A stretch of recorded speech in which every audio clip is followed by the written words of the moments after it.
But what would you grab? There was this, I was talking about in a family history. So this happened, my great-great-grandfather, house burned down, and he took a clock off the mantle, like a little, I was like, I wonder why I chose that. That's probably something I wouldn't have chosen. But think about that. If you're like, oh, fire's too scary. What if you were to move, right? We have to pay by weight when we move. So if you're going to pack all that stuff up, get it in the truck, unpack it, what would you save? And what would you let go? So contemplate that for a moment.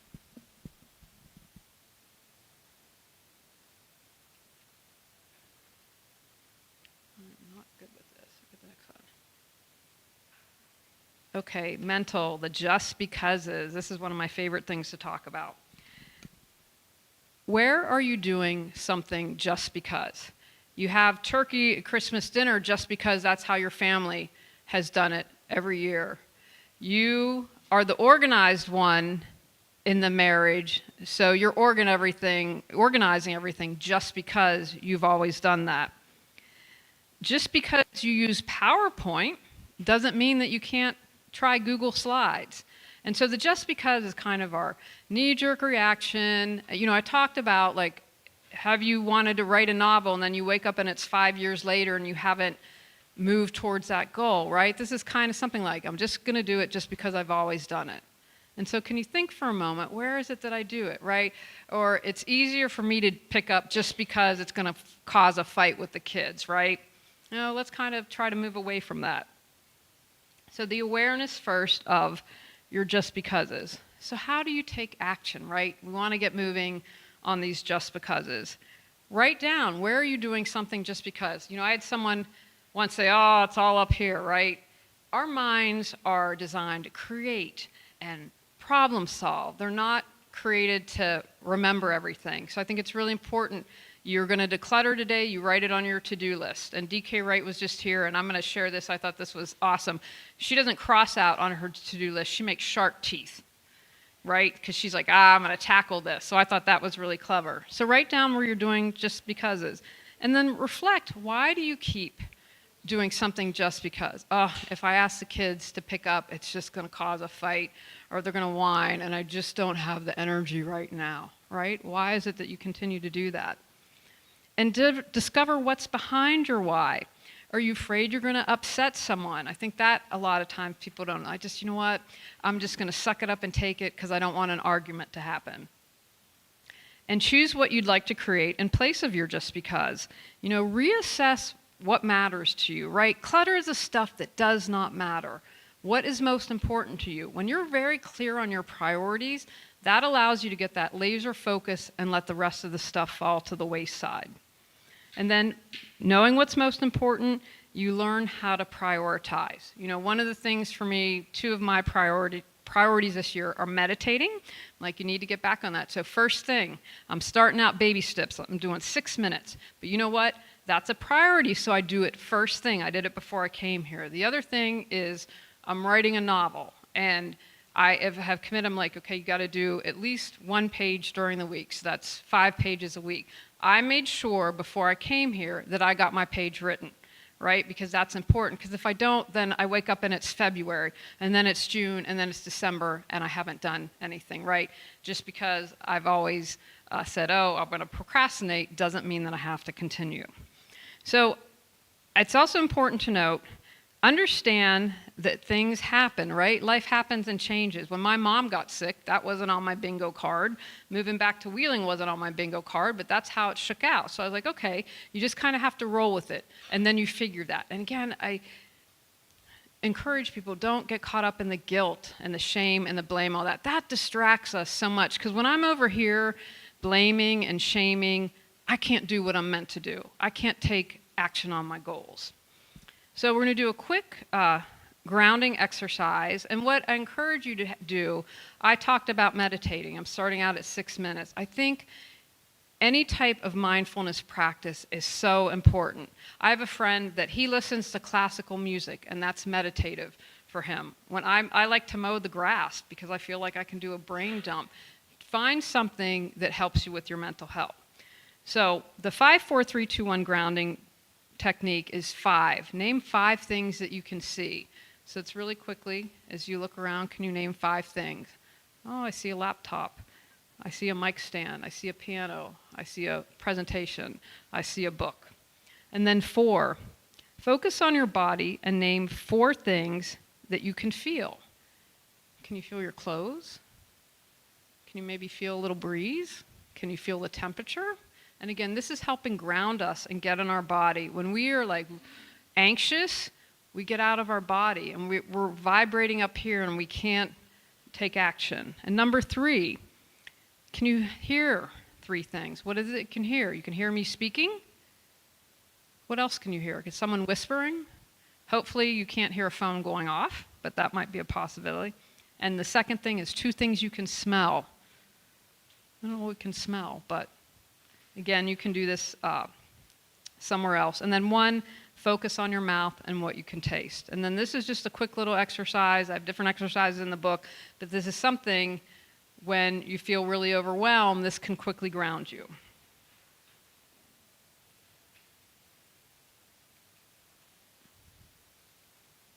Emotional. Feel your feelings. I consider myself a recovering emotional eater. And so whenever I'd feel anxious, I would grab food. And so incorporating feelings has made a huge difference in my life. When I do this, when I express how I feel, I mean, I think part of it was family, part of it society, be seen but not heard, all that kind of junk. And so many times we just stuff our feelings. If you think you accidentally cut someone off at traffic and they're going crazy and giving you the finger, they need to express their emotions, right? Because what we suppress will find a way to come out in somehow, some way. So emotions are simply energy wanting to move. Has anyone ever seen a kid have a temper tantrum? Right? Well, you know what? Those kids doing the temper tantrum are intuitively knowing that they are upset, right? Happy kids aren't having temper tantrums.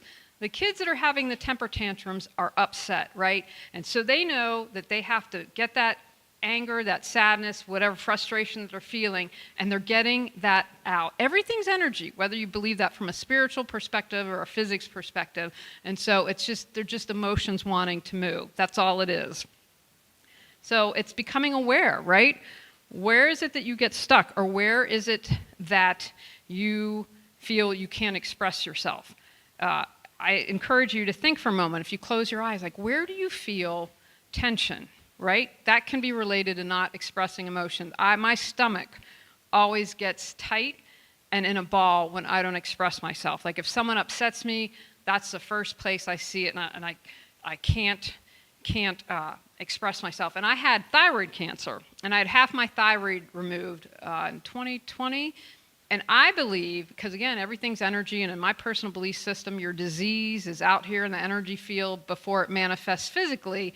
And because I never spoke my truth, I never stood up for myself. I was a people pleaser. And so because of that, I believe that it manifested in disease. And I know that might be odd for some people. I'll just share that for people who are open that.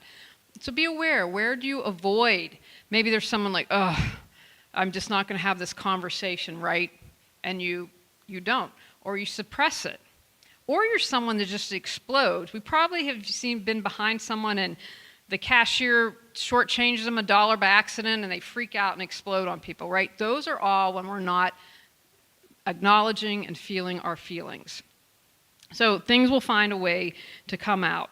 And so we do this, again, this is being gentle with ourselves. Who wants to feel frustrated? Who wants to feel angry and sad? Those are kind of yucky feelings, and so we don't want to feel those. And so I'm going to encourage you, get neutral about your emotions. Don't label an emotion good or bad. Like, anger is bad. Well, Susan B. Anthony was angry that she didn't have the right to vote, and what did she do? She got women the right to vote. So kind of try to get out of that mindset as labeling emotions as good or bad. And how I view things is, if I have an emotion come up, okay, hey, this is great. You know what? Something wants to be healed. This is why this emotion is coming up now for me. It's like I need to heal it, right? And I try to look at that as a good thing. I think mindset and perspective and how we focus on things can really have a huge impact on our life.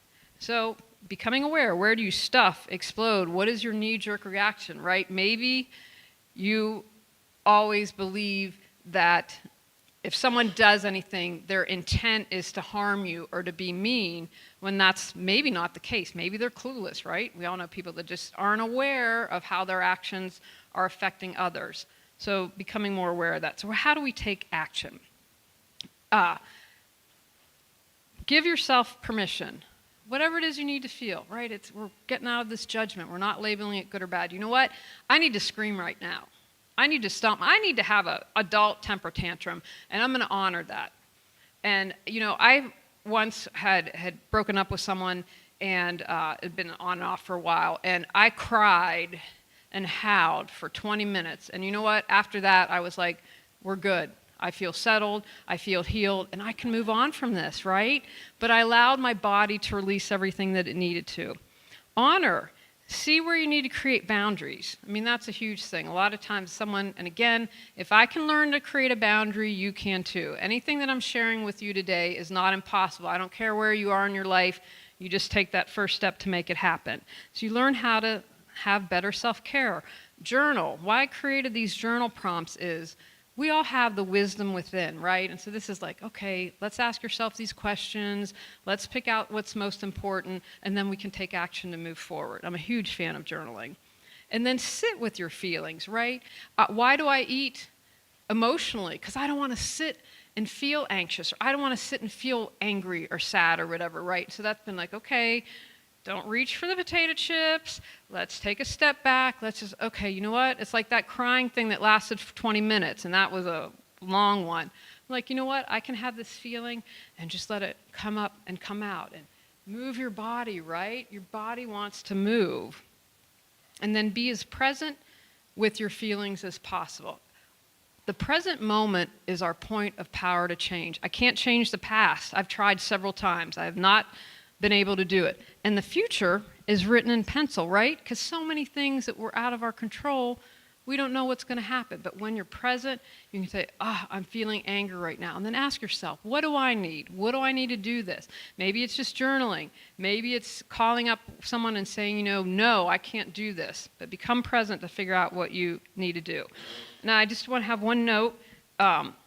If you have been abused, this can be especially challenging, and you can understand maybe if you were in a household where it was unsafe to express how you feel. So again, recognize and acknowledge that, but know you can work with someone to get through that. So we're going to do a quick exercise. I'd like you to gently close your eyes. Take a couple deep breaths, however you feel good with doing. And I want you to start with your toes and bring your awareness to your toes. How are your toes feeling? They need wiggled, they need to stretch a little. Do you notice any sensations? Warmth, tension, numbness? And remember, we're not analyzing or judging. We're just becoming present and feeling. We're observing and acknowledging. Gradually shift your attention to your feet. And again, we're going to notice sensations, what we're feeling, their tension, and then our ankles. And then our calves, how are they feeling? Are we holding any tension there? And we want to make sure at each area that we're pausing briefly. And this is a really good exercise to do. It's like, I'm not sure, but let me take a moment and close my eyes and do this. We're going to continue to scan our body. We're going to move upwards, our thighs, our hips, our tummy. How's that tummy feeling? We have any tension there? I feel like it just needs to go. Our bum, our rear end, how's that feeling? We hold a lot of tension in there sometimes. Our arms, shoulders, neck. How's that neck feeling? That's where we have a lot of tension.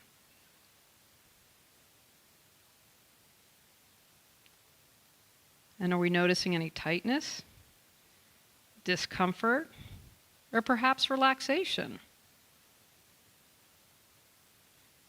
If you notice any tension, imagine your breath flowing into that space or way to invite releasing and become soothing. And then finally, how does our head feel? It's another place that we can hold tension. And let's end with a couple quick deep breaths.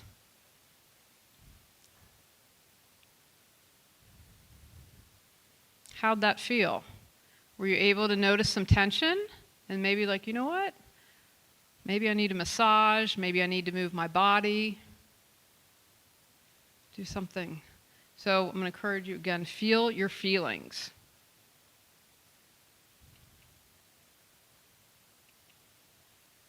Oops. I'm not as good with the... So, and you have this option, it's on your little handout that you were given. I'm going to encourage you to ask yourself, what is clutter costing you? And this is something that can help motivate you. If you're like, oh, I do not want to clear my clutter. But then you look at your little, what is clutter costing me, right? I'm fighting with my spouse all the time. You know, I've worked with couples where one tends to be a little Oscar and the other tends to be a little Felix, right? And that can cause a lot of tension. So have you lost money? That's what we started out. Is it costing you money because you had to make 28 trips to Kroger because you couldn't find what you needed? I was to make pecan pie for Christmas, and I'd gotten the pecans, and I forgot where I put them. We have a very small kitchen, and so we don't have a pantry, and we use the steps to our attic, which is unfinished. And I was like, oh, I just can't, I'm just there. So we didn't have pecan pie, so we're going to have it later. But anyway, because I was just overwhelmed and didn't want to deal with it, and then I made my husband go find the pecan, so it worked out. But, you know, is it costing you time? Like, they believe that we lose something like an average of an hour a week looking for things. I mean, you know, and it depends. I, again, love my mom, but could never find her keys. And so, again, we want to have this amazing, intentional life. You all have gifts that you are sharing with the world, that are meant to share with the world. And so if we're spending all this time looking for things, then we can't be spending time with people we love. We can't be doing hobbies. We can't enjoy life. So just become aware. Where is clutter costing me? And again, like as you go through your week, you know, could you not find your keys? Someone said, hey, I can save you 20% on your auto policy, and then you couldn't find your policy, right? So you couldn't save 20%. Spiritual comparing. I think this is a big one. And, you know, we just finished Christmas, and you see all these Instagram videos, and we get into that comparison trap. I see moms do that a lot. It really breaks my heart. Like, you know, how am I a mother compared to her? And if this is one thing, I would love for people to be able to let this go. So where do you compare yourself? You know, we are bombarded with images daily. And, you know, I have a love-hate relationship with social media. You know, people are able to hear about this talk on social media, but then, you know, I can't read the news comments around here because people just drive me nuts. I'm like, stop with the hate, right? That's the bad part of it. But where are you bombarded with images? You know, is it your career? You feel like, I remember, God loved my grandmother, and I was like, oh, but you know, my cousin, he's at the bank and blah, blah, blah, and he's like 5 or 6 years younger. And she said, but you aren't Tom. You are you, and you're on your own path. So that was a really helpful thing to me in my 20s, being like, okay, yeah, I can sit with that. That makes sense to me. So then I just didn't have to compare in my career anymore. You know, if you run a page, or not even have to have a business page, but on your personal page, are you always looking who's liking, who's commenting, who's sharing? Do you get caught up in that? And then you're looking at someone else and saying, oh, how do I compare to that? So just become aware. When you're hanging out with a thief of joy, you're wasting time getting sidetracked on what doesn't matter, right? I'm going back to that definition again. Clutter is what doesn't matter. You aren't recognizing, cultivating, and celebrating your gifts, right? And we all, especially now, need people to share their gifts with the world. You may compare it. I compare an ego boost of something. When I compare, it's an ego boost, but it's kind of like eating a donut for me, right? I'm like, oh yeah, that donut tastes really good. But about after half an hour, I'm like, oh, this is sitting in my stomach and I don't like it. So I might get that temporary high, but in the long run, it costs me. So taking action. Reflect where you tend to review how you stack up. Why do you need the feel to compare? And I believe we're either coming from love or hate. And love I would break down even more because a lot of times we feel we're not good enough, we're not worthy, and we're not loved. And if we would work on that, knowing I'm good enough, worthy, and loved, then that would go a lot of ways to solving things. So I'm encouraging you to think about that as well. Redirect your thoughts and energy. Instead of comparing myself to Julie, I'm going to focus on myself and how I can improve my life, right? Getting back, that's about having discipline in your mind instead of letting your mind wander. And again, there's nothing wrong with that. But if it's focusing and taking away from you, and then you can't improve yourself if you're focusing and comparing yourself. Journal. And that's, again, about comparing and why you measure yourself against others, right? And always celebrate yourself, right? I had to write something lately, and then I was really frustrated. I was like, I'm going to write the things I love about myself. I love my smile. I love my eyes. I love my hair, right? And I was doing that because I'm like, oh, I'm not feeling too great about my body. Then I was like, well, bring it in. That's not doing any good. How can you make yourself feel better about yourself? And it's for women, and I've seen it increase with men, like that constant comparing about our bodies. Reframe other success as a tool to motivate you, right? And we could talk about jealousy and how easy it is to get jealousy and like, wow, she's in her 50s and she wrote a bestseller. That's going to motivate me that it's not too late for me to write that novel, right? And then recognize if you have low self-esteem. It's that great quote by Eleanor Roosevelt. No one can make you feel inferior without your consent. If you are truly, wholly happy with yourself, then you don't need to compare. You know that you are good enough. And then find ways to feel great about yourself. You know, talk to your BFF and say, hey, I need a pick-me-up. Can you tell me all the things that are awesome about me, right? I'm a firm believer in affirmations. One thing that I have also switched doing is I used to beat myself up when I'd make a mistake. I'm like, oh, how could you do that? But I now believe that it's not a mistake. I needed to learn a lesson. How am I going to learn and grow if I don't make any mistakes, right? I think that that's really important. And I wanted to have one instance in which I believe comparing is useful. If you compare yourself to someone who's less fortunate than you are, then you're going to have gratitude. I think that having a daily gratitude practice is something that's really important as well, right? Because then you realize, wow, I have a lot to be thankful for. And if you're feeling like, oh, you saw someone's, I hate these, I don't have TikTok.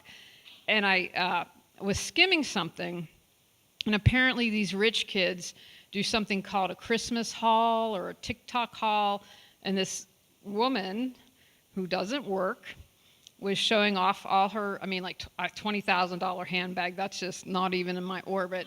And, you know, but there was like $150,000. She's a Kardashian stepkid or something. And so she was spending, and I was like, you don't work? This is what you do? You're on TikTok? She may be an influencer. But it just made me sad. But I can see, especially for younger kids, I'm grateful I didn't grow up with social media, right? But then if you like, oh my gosh, look at all this and I don't have that, right? And then if you can bring it back, you know what, but I do have this. That's the one instance that I think comparing is useful. So we're going to do an exercise called 3 Whys, W-H-Y. And the purpose of this is, again, an easy way to dig deeper. Like, why am I comparing?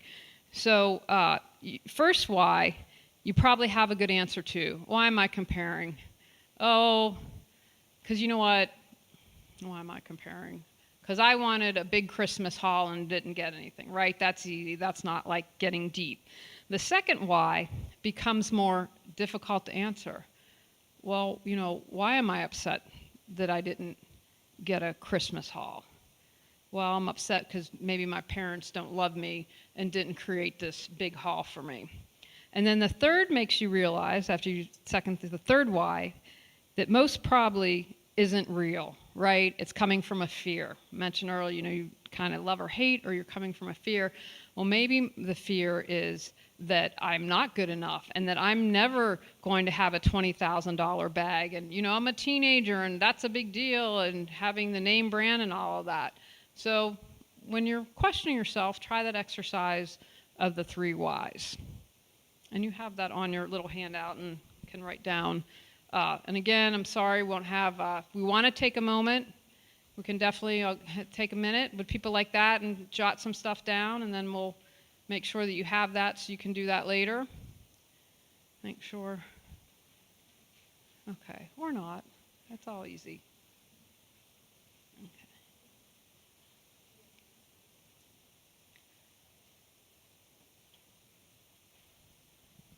Okay, so then we're going to talk about energetic clutter. This might be a little odd for people. Need another moment?